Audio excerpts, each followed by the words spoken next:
जय नेपाल। मन्ना सिस्पा नगरपालिका 7 मा बस्ने स्वर्गीय बिकाउ लेहेरीको म नाति। मेरो बुवाको नाम स्वर्गीय सफीद लेहेरी, म मोहम्मद शरीफ।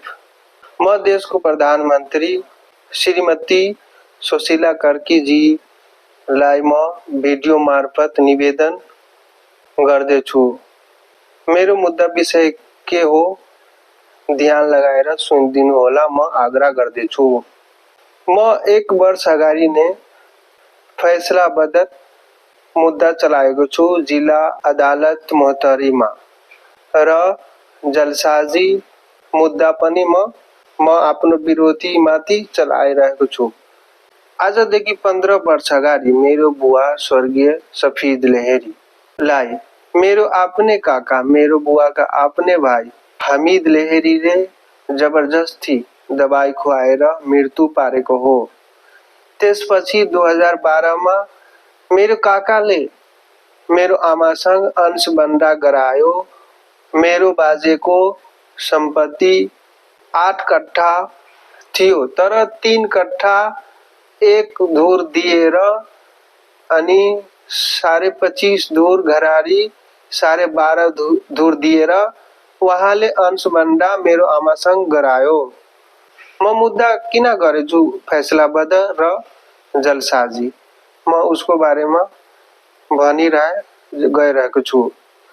गाउँमा बस्ने स्वर्गीय मियाजान लेहेरीको छोरा जाकिर लेहेरी उर्फ रेबी 2017-18 मा अंश दर्ता र बन्दा बदर मुद्दा गरेको हो।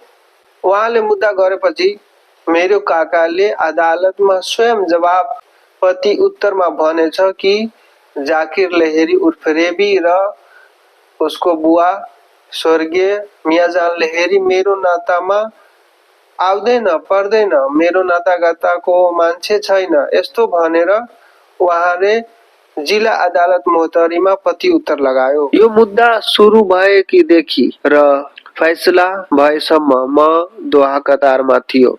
मलाई केही खबर गरेन। यो मुद्दाको विषयमा मेरो आमालाई पनि केही खबर गरेन। तर यो मुद्दाको विषय के हो अंश दर्ता र बन्दा बदर, यो दुईटा मुद्दा जाकिर लेहेरी उर्फ रेबीले गरे। तर मेरो आमालाई पनि काकाले स्पष्ट पारेर भनेन कि यो विषयको मुद्दा हो। उहाँलाई सामान्य मुद्दा भनेर केही हुँदैन भनेर तारिक ठहरायो।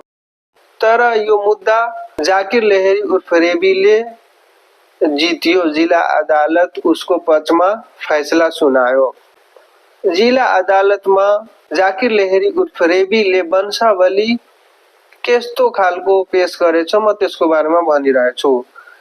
उहाँले भन्यो जिल्ला अदालतमा पेश गरेर वंशावली कि मेरो बाजे यानी जाकिर लेहेरी उर्फ रेबी को बुवा स्वर्गीय मियाजान लेहेरी अनि उसको बाजे स्वर्गीय दुखा लेहेरी 3 भाइ दाजु छ। यानी मेरो बाजे स्वर्गीय बिकाउ लेहेरी अनि उसको ठुलो भाइ स्वर्गीय मंगल लेहेरी र स्वर्गीय दुखा लेहेरी पनि 3 दाजु भाइ छ। यस्तो वंशावली बनाएर जिल्ला अदालतमा पेश गरेको हो। मैले गाउँमा पत्ता लगायो मेरो बाजे कति दाजु भाइ छ। गाउँको स्थानीयहरू, बुजुर्ग, ज्येष्ठ नागरिकहरू भनिरहेछ मेरो बाजे स्वर्गीय बिकाउ लेहेरी र उसको ठुलो भाइ स्वर्गीय मंगल लेहेरी 2 दाजु भाइ मात्र छ।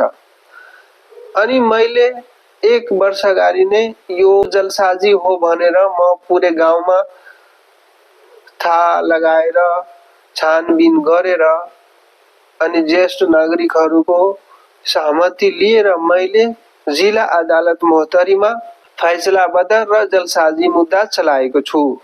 अनि त्यसपछि अहिले मेरो परिवार माथि र मेरो भाइ र मेरो आमासँग यो विरोधीहरू प्रहार गरिरहेछ, डराई धम्काइरहेको छ।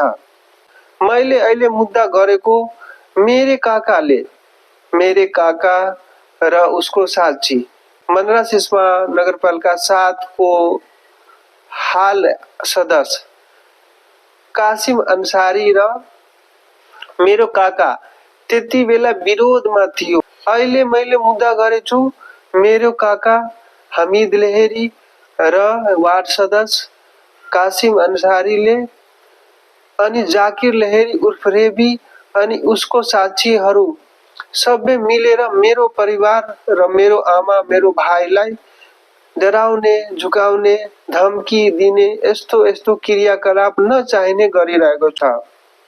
3 दिसम्बरको मेरो आमा मेरो भाइ पुरानो घरारी 3 कट्ठा 1 दूर र 12.5 दूर को आधी दुईटै जमिन मेरो लिइसकेछ।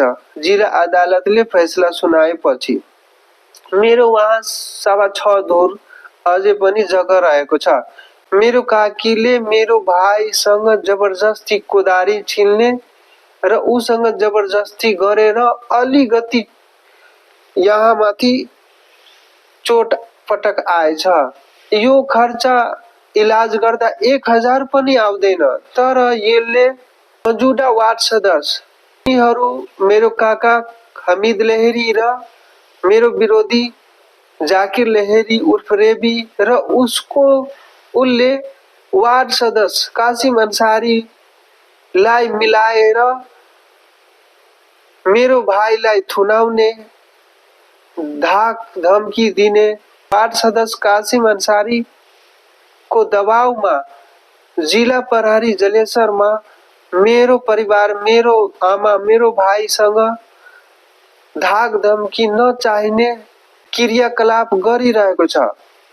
अनि गाउँमा 6 महिना यसको भतिजा तोसिफ अन्सारी, यसको पिताको नाम अजीम अन्सारी अनि महबूब अन्सारी र उसको पिता खुर्सेद अन्सारी हो। यिनीहरू 6 महिना 3 महिनामा गाउँमा गुण्डागर्दी गर्ने मुस्लिम समाजको व्यक्तिलाई प्रहार गर्ने सामने में छे वो सब चेपा बेगम लगा के छोड़ भी जा सही सामने में से कासिम के बेटा है से जजुलबा चैला लेके हमारा लगरी मार देख ली वहाँ सही सामने में कूटपीट गर्ने मुसलमानमा ग्रुप बनाउने यस्तो क्रियाकलाप गरिरहेको छ कासिम वार्ड सदस्य कासिम अन्सारीको ग्रुपहरूले। म आफ्नो प्रदेश मधेस सरकारलाई पनि ध्यान आकर्षित गरिरहेको छु यो भिडियो मार्फत र मेरो मनरा सिस्पा नगरपालिका मेयर साहबलाई पनि र वार्ड सदस्य सरपल्लो 6 र 7 को वार्ड अध्यक्षलाई पनि म ध्यान आकर्षित अनुरोध गरिरहेको छु।